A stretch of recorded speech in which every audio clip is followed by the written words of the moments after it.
yang penting sekali itu dan kira-kira wang parlimen yang mesti adakan itu mesyuarat dan untuk memanggil kes-kes yang terlibat seperti yang disebutkan di dalam kenyataan ini, Pusat Feedlot Kebangsaan National Feedlot, lapangan terbang kos rendah KLIA 2 dan satu Malaysia Development Berhad 1 MDB dan juga itu mengenai hutang Tan Sri Tajuddin Ramli yang telah pun dilupuskan dengan begitu sahaja. Dan ini kita ada banyak lagi kes yang menimbulkan syak wasangka, yang menimbulkan masalah. Dan kita hendak tahu daripada PAC, kita mesti adakan mesyuarat dengan kerap kali untuk menyiasat kes-kes yang menimbulkan masalah. Dan sebab itulah kita sentiasa menekankan bahawa pengurusi PAC mestilah daripada pihak pembangkang. Kalau tidak akan menimbulkan masalah kerana kalau daripada pihak Barisan Nasional ini bermakna kalau ada kes yang besar-besaran tak akan dibangkitkan kerana takutlah itu menyinggungkan orang. Menyinggungkan orang. Sebab itulah saya sekali lagi menekankan pengurusi PAC mestilah daripada ahli yang berpengalaman daripada kalangan pembangkang. Sekian, terima kasih.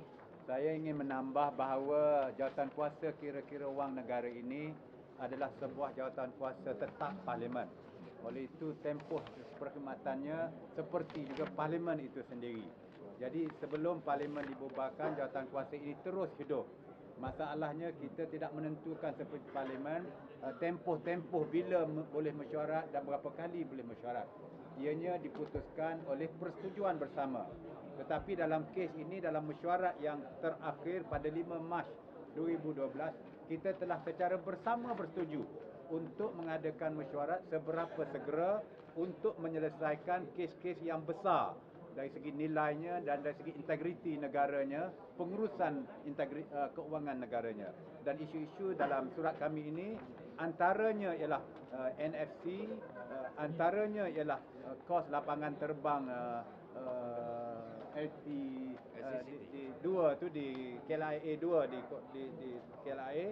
Isu ketiga ialah 1MDB yang melibatkan beberapa bilion ringgit pinjaman dan sebagainya, dan kes keempat ialah kes penyelesaian luar mahkamah rahsia antara khazanah dan kerajaan dengan Tan Sri Tajuddin Ramli, dana harta dengan Tan Sri Tajuddin Ramli, yang kita minta untuk PAC dimaklumkan apakah butiran-butiran perjanjian dan persetujuan rahsia ini.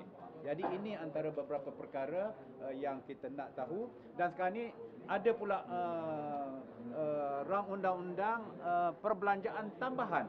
Jadi yang tak tambah ni pun kita tak selesai lagi.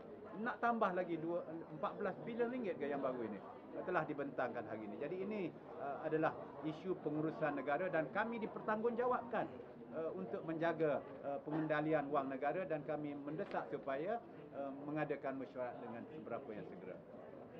Saya nak bertambah kerana kita sebagai ahli PAC bertanggungjawab untuk mensiasat dan memberikan maklumat kepada rakyat, kerana ini adalah semua kes yang melibatkan wang yang banyak, dan sementara parlimen tidak berubah, kita semua bertanggungjawab untuk menyelesaikan siasatan supaya laporan dapat diberikan kepada rakyat dan kepada Dewan. Tetapi daripada sesi yang lepas dan sesi ini tidak ada satu mesyuarat yang dipanggil, dan oleh yang demikian kita tidak dapat melaksanakan dan menunaikan tanggungjawab kita. Ya, masalahnya ialah beberapa kes yang besar yang dibincangkan sekarang ini dalam peringkat separuh jalan, dan tidak mungkin kita boleh dapat membuat laporan yang lengkap dalam sesi kita ni. Sekiranya PAC tidak adakan mesyuarat seterusnya dan seperti mana dalam isu ni dan isu-isu yang lain yang kita bincang, tak mungkin mendapat keputusan atau pendapat PAC kerana tidak ada lanjutan daripada mesyuarat-mesyuarat. Jadi perkara ni tergantung di tengah jalan. Ini yang jadi masalah. Jadi rakyat tidak dinafikan cerita sebenar mengenai dengan perkara-perkara isu-isu besar yang diperbincangkan oleh PAC. Jadi melambangkan, mungkin mencerminkan bahawa PAC tidak menjalankan tugas. Jadi kita bukan tidak menjalankan tugas, hanya kita tidak diberi peluang oleh jawatan kuasa bersidang yang waktunya ditetapkan oleh pengurusi dan setiausaha PAC. Okey, dua perkara saja. Nombor satu, nak maklumkan bahawa mesyuarat PAC tak perlu diadakan hanya masa sesi parlimen. Boleh dijalankan bila-bila masa. Dan pada tahun-tahun yang lalu bila kita siasat kes PKFZ, kita adakan mesyuarat dekat setiap minggu kita ada. Sesi parlimen kita buat, sesi tak ada parlimen kita pun buat mesyuarat. Tapi sejak bulan Mac, bila 4 perkara ni telah pun dibangkitkan, tidak ada mesyuarat tambahan yang dijalankan untuk menyiasat kes-kes ini.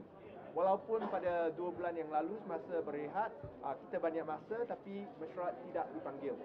Nombor 2, ini jelas menunjukkan bahawa ada cover-up, perintah cover-up yang datangnya daripada pihak-pihak yang paling tinggi.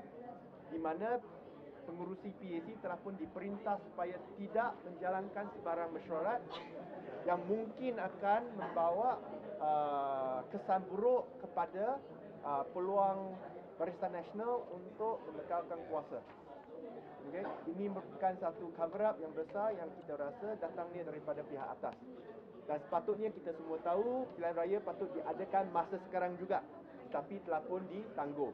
So saya nak tanya, kalau pilihan raya ditangguh sampai tahun depan, adakah PAC tidak akan bersidang langsung sampai tahun depan? MalaysiaKini.com. Pada Malaysia Kini. Pada Malaysia Kini.